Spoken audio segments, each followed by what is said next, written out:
Talk Sports Extra Time. I'm Mike Graham, and the man sitting immediately to my right is Mr. Mike Porky Parry. We are the two Mikes. He's had another happy weekend of Everton progressing further into the FA Cup. But a bit of a tale of woe that you'll tell us in a minute, though. Shall we start talking about Fulham first? Because I extraordinary agree. Situation. Some pedants have said, well, you're not quite right to say they've had 5 managers, but they really have. You know, Yeah, they have. They're all managers, these guys, but whatever job they've been doing. You're absolutely right, Mike. And the thing is, you know, what are the sort of football watchers doing? They should be putting the pieces of the jigsaw together. For instance, you know, all this about, has Alan Kirbishley gone, has he not? Well, the truth of the matter is, you know, following the story all day, Alan Kirbishley arrives at work at 8:30 as normal, doesn't usually leave until between 2:30 and 3:30, but by 10:30, the old Merc is back down the drive, no window down, he's turning left and he's away, and that was 2 hours after going into work, so you have to assume that that's all happened. But amazing that, you know, you'd get hired to do something, and presumably quite a lot of persuasion was put his way by the chief executive of Fulham, Alistair McIntosh, I think his name is, for hiring him on Christmas Eve. Yeah. And it's not even the end of February, and he's gone. Well, look, the only thing I can say is I think the most sensible thing that they've done in all of this is hiring the German guy. What's his name again? Felix Magath. Felix Magath. I called him McGrath the other night in a tweet, and of course people then thought that McGrath, the great defender for Manchester United and Aston Villa, had been hired. As he calls himself. McGrath, Harry Boy McGrath. Quick draw McGrath. Yeah, that's right. Yeah, but you also suggested that he looked like Michael Howard, the former Home Secretary. Oh, I think the new guy, McGrath, the 60-year-old, he either looks like Michael Howard or Dr. Henry Kissinger. Really? He's a very odd-looking guy, but this guy's got quite good history in Germany. He's won 2 Bundesliga titles with Bayern. And with Bayern, but he also won it with Wolfsburg as well, which is harder to do, I would have thought. I thought he won it twice with Bayern. Has he won it with Wolfsburg as well? He won it with Wolfsburg you see, as well, so that's like hiring George Graham, really, isn't it? You know, who's won 2 top league titles in this country and a man of that sort of calibre. But the other thing I read is the guy is intense, and he called a player in once who he was not very happy with, and the player said, I sat on the opposite side of his desk for 10 minutes while he stared me in the eye and stared with an S-T-A-R-D in the eye and stirred with an I-R-R-E-D a cup of tea for 10 minutes ferociously, and then said, you can go now, and he went out the room. So he's very... What was he just kind of trying to sort of psychologically I've no work idea. the guy out or something? No idea. I mean, a clever sort of ploy, I suppose. But the point of my story, Mike, is this. That is the most sensible thing they've done. Because when Martin Jol went, and apparently I've read some pieces today saying Martin Jol didn't even really want to be there at the start of this season, you know, but he didn't look very interested, did he? No, and he was asked to hang on. So he hung on and you know, perhaps his applicatory, motivatory powers weren't as high as they should have been. I don't know. I'm not saying anything wrong, Mr. Jol. And then they decided we had to change this.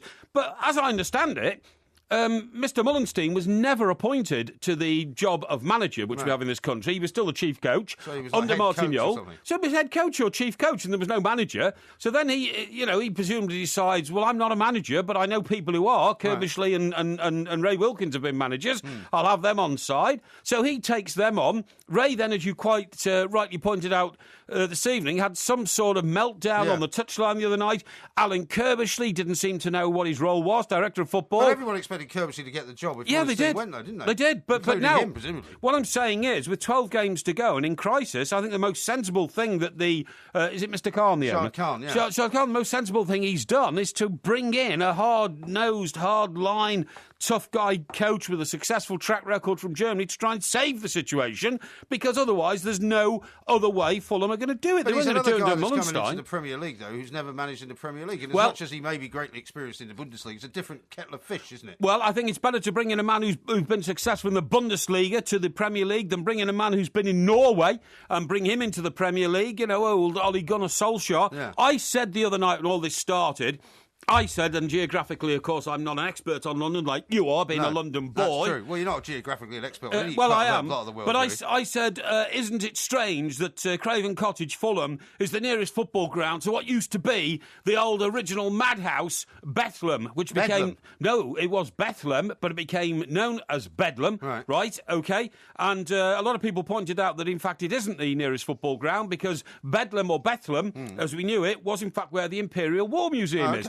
Back at Lambeth. Well, hang on, mate. You can walk to the Imperial War Museum from here in 5 minutes. Yes, you can. Literally, from Talksport Towers to the Imperial War Museum, 5 minutes. It's round the back of Lambeth Palace. Yes, that's right. And the fact that the Imperial War Museum... Why are you shouting? So, I don't know. Calm down, for heaven's sake. The fact that the Imperial War Museum used to be Britain's first mental hospital... Right. and it's close to Talksport Towers, it's probably no coincidence. No, and I'm talking about myself here. But by the way, you know where the expression "round the bend" came from? No, I didn't. To get to Bedlam, to get to the hospital Bethlehem, it was built in such a way as to shield it from the road. Right. Nobody wanted to see, like the crazies. And I'm not being unkind, that's what they were called in those days. Yeah. So nowadays they call people with mental health problems. Well, exactly. We're Challenges. much kinder to them now. Yeah, and so this sort of wall-like screen was erected, which meant you had to go round the bend to get into the hospital. Oh, okay, to get into the main entrance. Yeah, and that's where the expression "round the bend" came from, which is a bit unkind, really, because it's stuck with them ever since. But anyway, that's irrelevant because it's not something that people say very much anymore. No, you don't say so-and-so's gone round the bend. No. Well, I don't know. I mean, people say that about me sometimes. Well, they do. It's a little bit with unkind. good reason. Anyway, look, the point of the story is, I think Fulham have made the only decision they can. Funny thing is, in Mr. Khan's first game, I think it was against Everton in the League Cup this season. Yeah. It was a midweek game. We lost 2-1, unfortunately, out the League Cup. But I was walking away from the ground with Mr. Kenwright, the Everton chairman, and we couldn't understand why there was a huge sort of ball of light down at the end of the ground towards which we were walking, and a lot of activity, and they were taking down the Michael Jackson statue. Oh, that night? Yeah, which was very, very impressive. Yeah. A very impressive statue. Well, it was, and people have actually said, without joking and without their tongue in their cheek, that, ever since that statue was taken away, things have not gone well for Fulham. I mean, I'm not suggesting there's a curse of Michael Jackson going on or anything like that. But the only reason they got rid of it was not so much, I don't think, because Khan didn't want it, but because Mohammed Al-Fayed wanted it back to put it in one of his properties somewhere. That's right. I think he's got it in a property in France or somewhere like that. But it was a great statue. I mean, I think it was inappropriate for a football ground, personally. But I mean, he owned the place. Michael Jackson was his friend. Why not? Why not? You know, I mean... Well, yeah, but surely if you're going to have a statue outside a football ground, it should be a footballer. Well, I totally agree with you. Johnny Haynes, mate. There's probably a statue of Johnny Haynes somewhere at Fulham anyway, but he's the most famous ever. There's a big row going on at the moment about a Gordon Banks statue up in the Midlands. I didn't know that. Because Stoke, I think, want to put a statue. Well, Leicester's his original club. And Leicester want to do it as well. So both of them actually are out arguing about whether or not to erect a Gordon Banks statue outside either one of the towns. Why not have one at each? Well, what's the problem? Or put it at Wembley, maybe. Because, of course, we are talking about great footballers this week because of Tom Finney. Yes. Tom Finney's gone, the Preston plumber. I rang him up once, right, and he was ever such a nice man. What did you ring him up for? I wanted to talk to him. I wanted to come on air on Talksport and talk to me about something regarding the England football team, you know. And it was like talking to your old mate. He said... this lovely sort of soft, gentle northern accent. Yeah, a terribly polite man.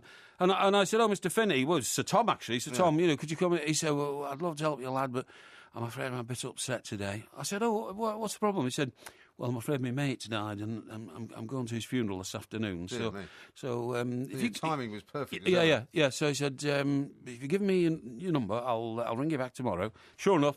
Following day, 2 o'clock, he rang back and we put him to air. And he was a lovely man, known as the Preston Plumber. My dad always used to talk about him as being the Preston Plumber. He only ever played for Preston North End, didn't he? He only ever played for Preston North End. He never won anything in the whole of his career. He never got booked. He never got sent off. He was actually never spoken to by a referee in terms of admonishment. Right. What kind of a record is that? Never dived, I bet, either. Never dived. No. Never dived. Never did anything like that. Now, let's talk about the FA Cup as well, because you had a bit of a horrendous tale to tell over the weekend. Horrendous is not the story. Last time I saw you were going to go up to Goodison Park. Yeah. You'd got your train tickets organised. Yeah. It was all going to be a lovely weekend. So what went wrong then?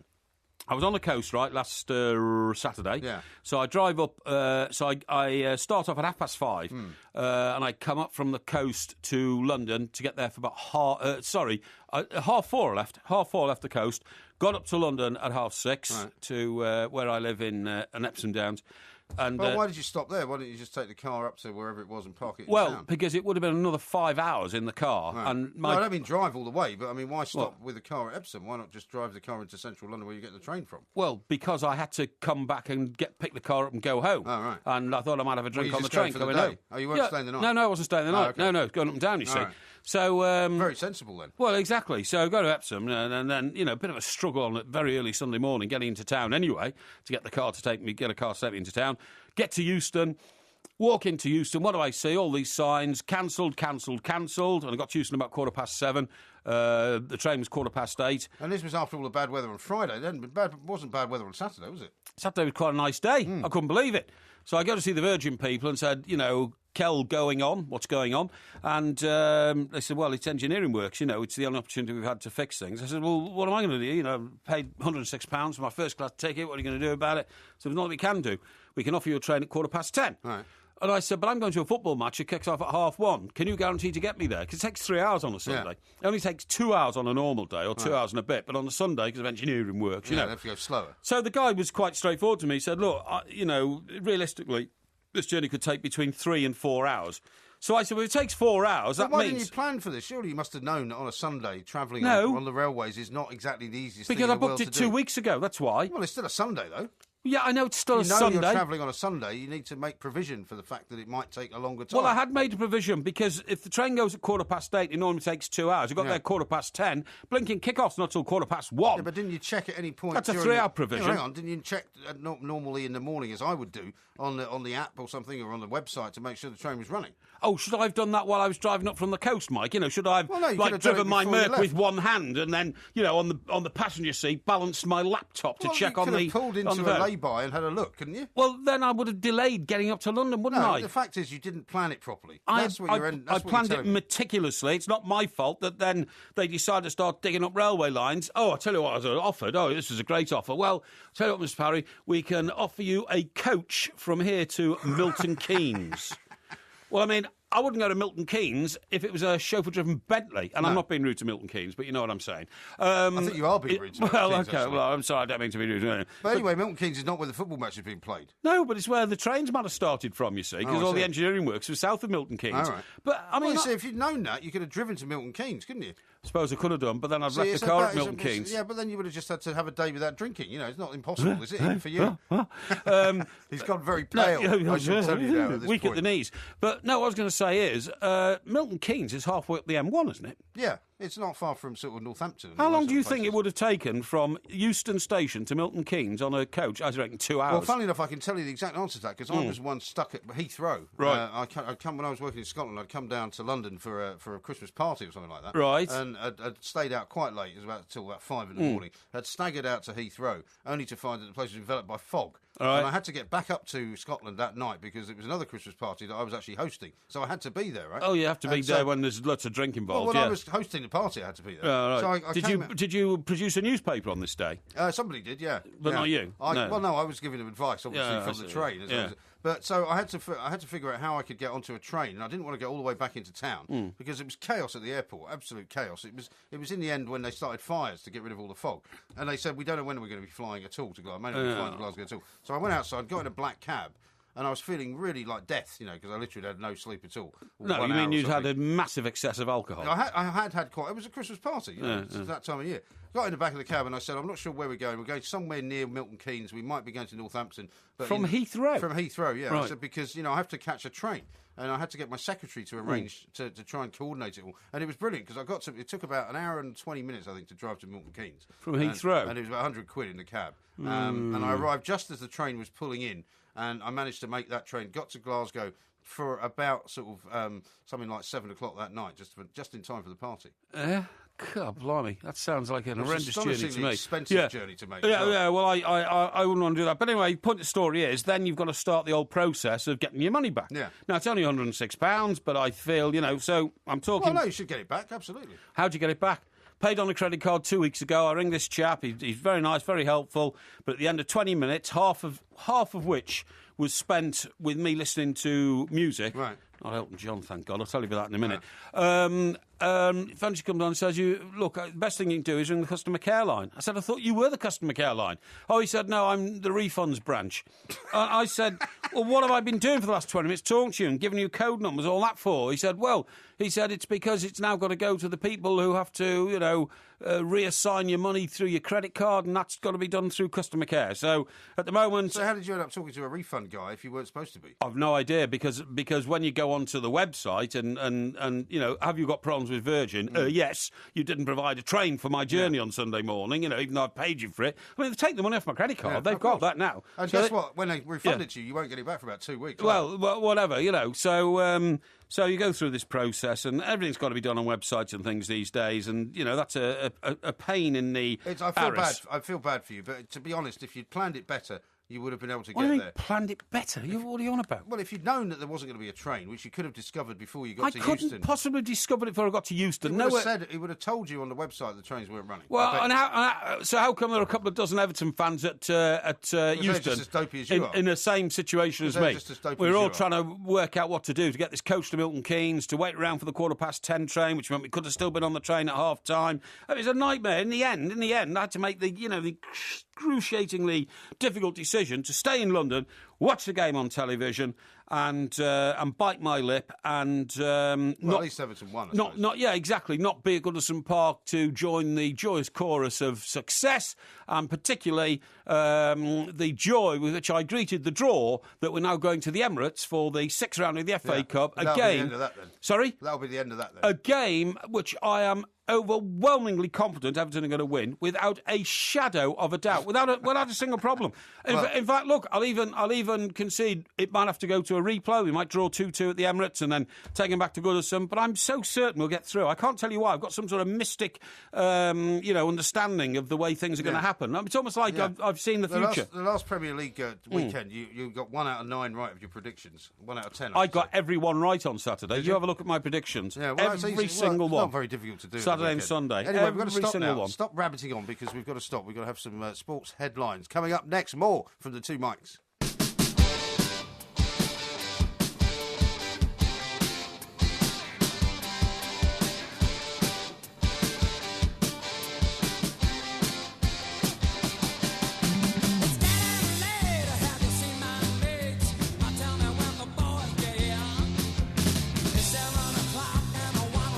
This is Talk Sports Extra Time. I'm Mike Graham. He is Mike Parry. We are the two mics, of course. And that is Elton John. What's the matter now? We don't like Elton John. No, What's the problem with Elton John? I don't like Elton John. Why not? I don't know. I just cannot stand his music. Elton He's one of the greatest exports this country's ever had. Well, he may be a great export, and he's a great Englishman, and I'm sure he's a very gifted museum. It's just his music. What? What did I say? You said museum. Sorry, musician. It's a very gifted museum. What's wrong with you? Sorry, a musician. But you can't understand the railway timetable. That's true, yeah. But that's another thing. You probably weren't looking in the right section. Are you sure you weren't looking for the right day? Because everybody knows you don't travel on a Sunday with any expectation at all of getting there in a normal. Well, you are if there's a football match kicking off at 6 hours. Anyway, look, we've talked about all that. What I'm saying I've got a text here I want to read out from John, the train driver, who's texting to 81089. Right. Says, how can Mr. Parry complain about the trains? Did he have a valid train ticket? Yes. Unlike the time he travelled in the first-class compartment of the London Victoria to East Croydon train when we had a second-class ticket. That was when we went to Crystal Palace. Yes. And I can also reveal, and although as we did at the time, when we went to the Spurs game last weekend, you also insisted on travelling first class there as well. Yes. I did, yeah. And we didn't have a first-class ticket. Well, I'm sorry, but as far as I'm concerned, on the day, you can travel where you like. The point is, if I'd have gone and got my ticket out of the machine at Euston, I would not have got a refund, because I would have then validated the tickets, even though I knew the train was cancelled, and not got on the bus to Milton Keynes. I mean, presumably if it's first-class ticket, you can use it any time, though, can't you? Could you use it again? No. It is absolutely specifically for the 8:15 really? out of London on Sunday morning. You get the money back. Yeah, but they said because of the cancellations, you can use any ticket. Well, I mean, the trains never came, did they? Look, talking about Elton John, the reason I'm talking to you about that is because I pointed out to you that I came across a story about a woman who was allergic to Elvis. Yeah, she says she's terrified of Elvis. Her name is Jo Collins and she works in a bar. She looks pretty terrifying, actually. Yeah, but if you work in a bar and the bar's got a jukebox or music and all that, you're going to come across a bit of Elvis every now and then, aren't you? Because he is the world's most famous ever singer. Yeah, but why would she find that frightening? That's well, because bizarre, you can, and this is the problem I have with Elton John. She feels shaky and teary when she hears him or sees him. Shaky and teary. I just feel a bit sort of, somebody give me earplugs when Elton John comes on. Is there not any one? I mean, he's written so many different kinds of songs. I mean, that was Saturday Night's All Right for Fighting, which is a bit of a sort of, but that's Elton John trying to be a rocker, but he's not a rocker. He's a balladeer.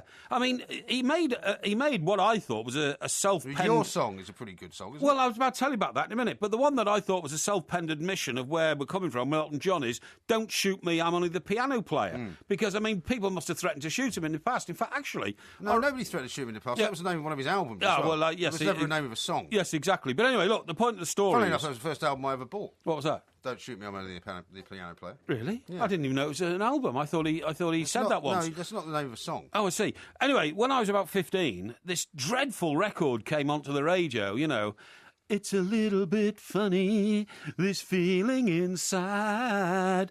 It's not Which so is your much. Song for anybody who's yeah, not exactly. able to work that one out. And I listened to this and I thought, why do they put this rubbish on, Radio 1 or whatever it was in those days? Well, I'd like to listen to pop music. This was some sort of balladeer. It was probably the Lights programme when you were listening to it. It could have been.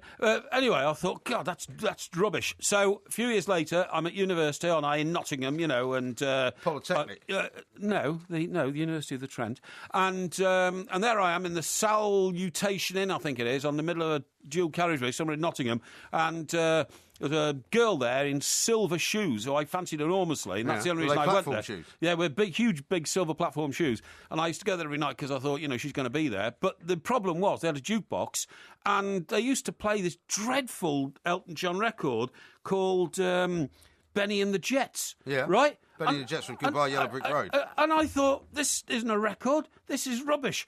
And then a few years later, hang on. In between time, I went out with a girl, and her favourite song when I got round to her flat was Crocodile Rock. Yeah. And that wasn't a record either. These are all quite old Elton John. I remember when Rock was young. He's had loads and Me loads and of Susie had so much fun. Well, you seem to know an awful lot about the Elton John catalogue, considering you don't like him very much. Because I've been made to listen to them over the years. But all I see with Elton John, this is a bit unkind, is a chubby chap sitting at a piano playing it. Now, that to me is not my idea of a rock star. Rock stars should go around throwing televisions out of hospital bedroom windows. He threw quite a few tantrums at his time. No, not tantrums, television. He spent 25 grand on flowers one year, didn't Smashing, but he likes flowers. That's what he said to the court. No, he spent £250,000 on flowers. Yeah. And so I like flowers. They should go around either doing that, or if you're Keith Richards, kicking in the face of your fans as they try to climb up on the stage, Or if you're in the Who, smashing your guitar up on stage, or something like that. Or if you're Jimi Hendrix, playing the guitar with your teeth, or something like that. Setting it on fire, even. Yeah, but what you shouldn't do, you shouldn't be sitting at a grand piano looking like Beethoven, playing music and trying to pretend you're a rock star. That, to me, does not work. And you know what you also I am allergic to Elton John. You know what you should also not do is pretend that you're allergic to something which you've been previously recorded singing. What do you mean? You add 7 to 157, you have a total of 164. You do, and this week's winner, Michael, is... It's Daniel. Daniel's on a plane tonight. That was the Elton John song. Oh, well, I didn't sing it, did I? All I said was that Daniel's on a plane tonight. That wasn't me singing at all. Well, you didn't mention the fact that when you quoted from the song, you hated Elton John. Well, why would I? Because apparently you've hated the guy for many years. We're in the middle of a competition. But don't you... I saw him once at Wembley by mistake because I'd gone to see the Beach Boys live, fantastic. I love the Beach Boys, know.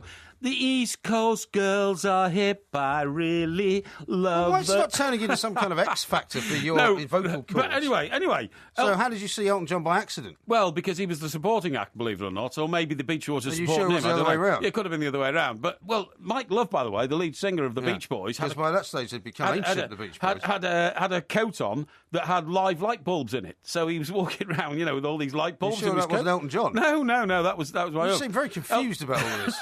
No, Elton John comes on, starts playing a few tracks and all that. The crowd give him the right bird because he's playing tracks from his new LP rather than some of his so-called hits. Right. The crowd started booing him, so he picked up his piano stool and hurled it into the orchestra. That's the sort of thing you want him to do, then? Well, yeah, but hurling a piano stool... You sound like an Elton John fan. No, I mean, a piano stool is not part of rock and roll furniture. Televisions if you get hit by one, it's not any more pleasant than getting kicked in the head. Well, I think the guy who got hit, actually, and I better say this is allegedly, to cover myself. I think a musician copped for it in the what do you call it, the pit, the orchestra pit. Yeah, the orchestra pit or whatever. And and he was wearing a spangly, like what you'd call a onesie these days. One-piece, you know what I mean? Yeah. So he was very flamboyant, always. He was very flamboyant, but to me, music-wise, just never ever made it. Honestly, never made it. Well, you've just spent 10 minutes talking about somebody apparently you don't like, singing about 5 different versions of their songs and naming about 6 other songs. I don't believe that you don't like Elton John. I think it's more psychosis from Mr. Mike Porky Only because you told me there's a woman there who's allergic to Elvis. I'm allergic to Elvis. I don't think you're allergic to Elton John. I think I might be allergic to you, though. This is TalkSport Extra Time. The 2 mics will be back after this. Crazy, but that's how it goes. Millions of people living as ho. This is Talk Sport Extra Time. I'm Mike Graham. He is Mike Parry. We are the two Mikes. There'll be an iTunes podcast available in a few hours' time. On Friday, actually, came out just about 10 o'clock in the morning. So yes. very, very speedily it was released onto the market. So it may well be from 10 o'clock on this morning, you'll be able to get it on iTunes. So go there and then you can find all the other. Is that down to the genius of our technicians here at Talk Sport? I'd like to say that, yeah. But, excellent. That also means that sometimes when it's late, it's also down to their genius. So no, they're good boys. Hopefully they've now set the bar now much, much higher. Yeah. Now, I know that you and I talk about food quite a bit. Because, yes. You're a keen cooker of what can only be described as, or warmer-upper, I would say, of fast food. There's a new trend, apparently, for people. Well, you tend to sort of bring food to your house, and you don't really cook, is what I'm saying, do you? Well, sorry. You sort of heat food up. Hang on, if I've got some frozen fish fingers, what do you think I do? Leave them out for a few minutes until they defrost or something? Well, no, but I mean, it's not really cooking, is it? I mean, of course it's cooking. You put them in an oven. Oven cooks food. Yeah, but anyway, we're not going to argue about the semantics of it, but apparently there's a new thing. I don't know whether you've tried these yet, but according to the London Fire Brigade, this is becoming a huge problem all over the country. These are triple cooked chips, apparently. Triple cooked chips? And it's something that's extolled by people like Jamie Oliver and Heston Blumenthal. What, you cook them 3 times for? And you basically have to you dig out your old... You've still got a deep fat fryer. I may have somewhere, yeah. Chip pan. I mean, my mother had a chip pan. Oh, no, I've never actually owned a chip pan. No, I've had a chip. No, I think I've got a deep fry actually. Yeah. Well, basically, what it's about is that it creates apparently very soft and fluffy on the inside chips, but they're usually quite big chips. You know, when you go to some of these pubs where they give you kind of, steak chips, thick cut chips or whatever they want steak, to call them. they call them. Sometimes, well, in less good establishments they call them that. But basically, really? You have to cook them. You involve boiling sliced potatoes, then you freeze them, and then you deep fry them twice in hot oil. What do you mean you freeze them? Well, put them in the freezer. Yeah, that's how you freeze things normally. Unless you've got, What, you cut these chips up, you freeze them, and then what do you do with them? Well, you boil them first, right? You cut them up, you boil them, and then you freeze them. And then you wait for them, and when they're frozen, you deep fry them, but you deep fry them twice. And what that means is that, as the outside cooks and becomes very crispy and right. Covered in sort of, a very hard shell, inside they remain, because they're cooked, but they're sort of, it's like deep fat frying something that's frozen. So it doesn't overcook And what has the London Fire Brigade got to do with this? Well, apparently so many people have now dug out their old chip pans. And they're setting fire to their houses. Really? Because chip pans are very dangerous. I mean, when I was living in Scotland, one of the most frequent sort of causes of house fires was people coming home from the pub on a Friday night, sticking a chip pan on, and then going into the lounge and falling asleep in front of the TV. And they'd wake up and the house was burning down. I would have thought that in that scenario there was a double chance of burning the house down. One, the chip pan on the cooker in the kitchen, and secondly, the fallen cigarette out of the mouth as you fall asleep in front of the television. That's the double whammy. The double whammy, yeah. In fact, I had a mate. Well, we both did actually. A guy called Bob Smith, who we used to work with Bob, in New York. yeah, of course. Yeah. And he had this. In fact, my wedding was in his loft. Bob was a Scotsman. He was a Scotsman, unreconstructed. You'd call him, right? Even though he lived in America for years, went over to work for the National Enquirer, and him and his wife's place was actually where I had my wedding reception. I remember it well, yeah. Which was a very trendy sort of loft down in Soho. Yeah. But the reason they moved out of that weekend was they bought this house in Long Island. Bought this beautiful house in Long Island.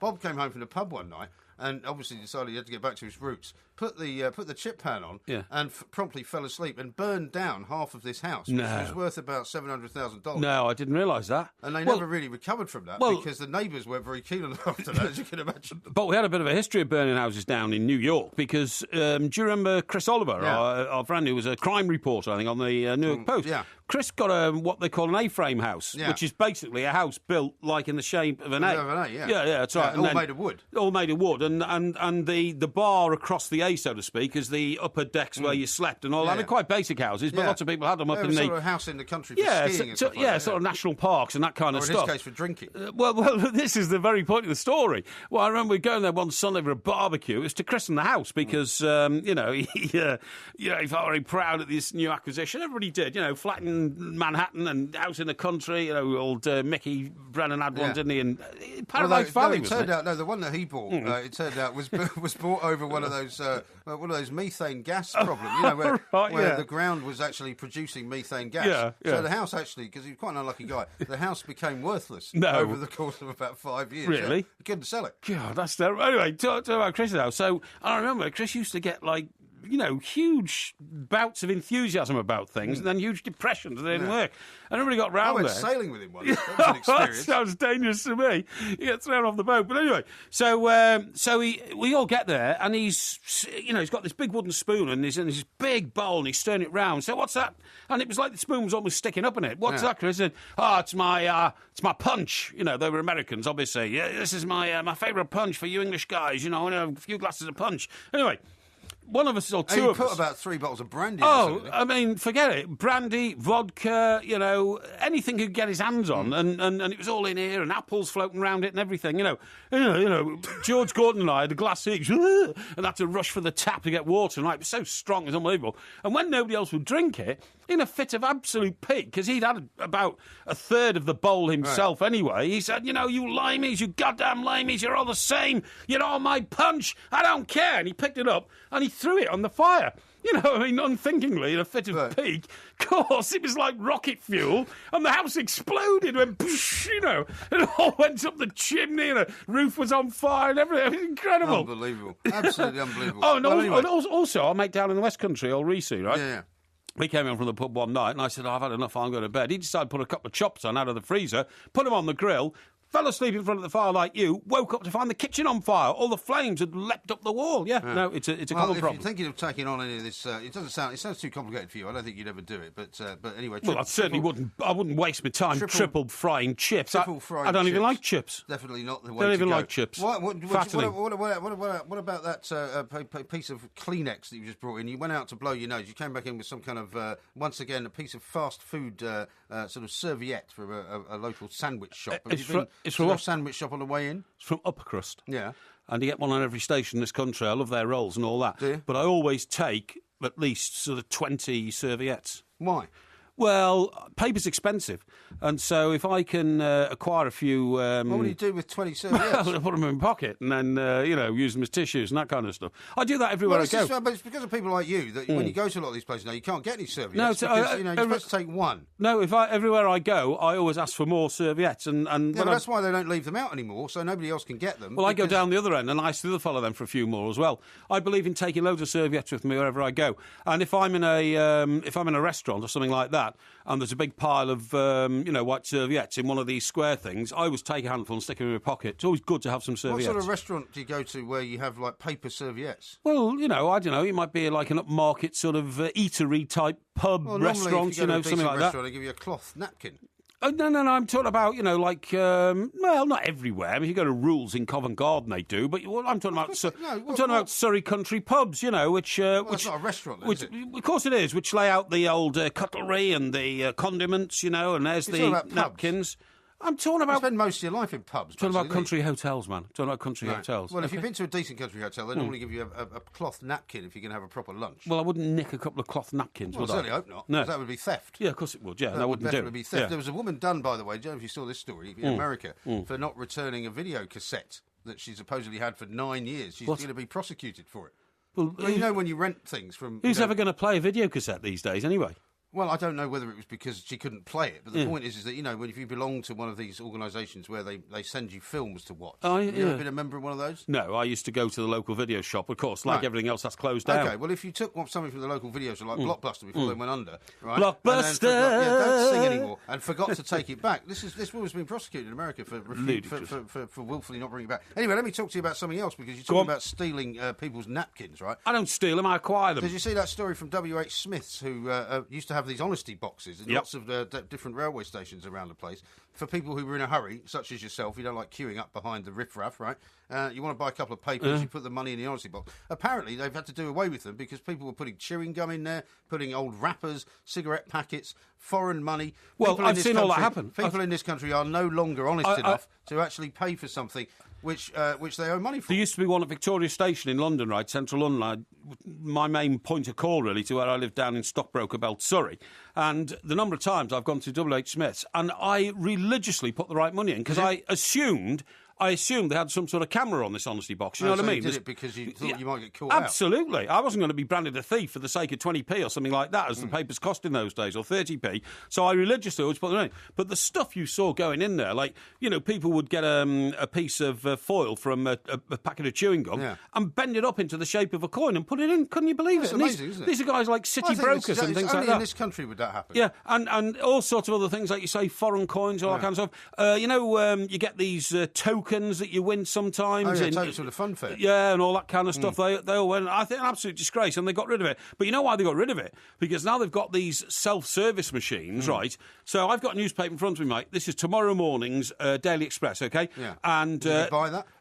No, it came was here when you came in. Yes, it came with all the papers. Now, it costs 55p. So on the back, I look for the barcode. There's a barcode. So you go into these shops now, and you just take it, and you go whoosh, and you swipe the old paper across the... you do that quickly, it won't recognise it. Well, I'm an expert on it, but let me tell you this. You steal a few napkins while you're at it. No, I don't. But I see people stealing in these things, because what they do is they whoosh that over...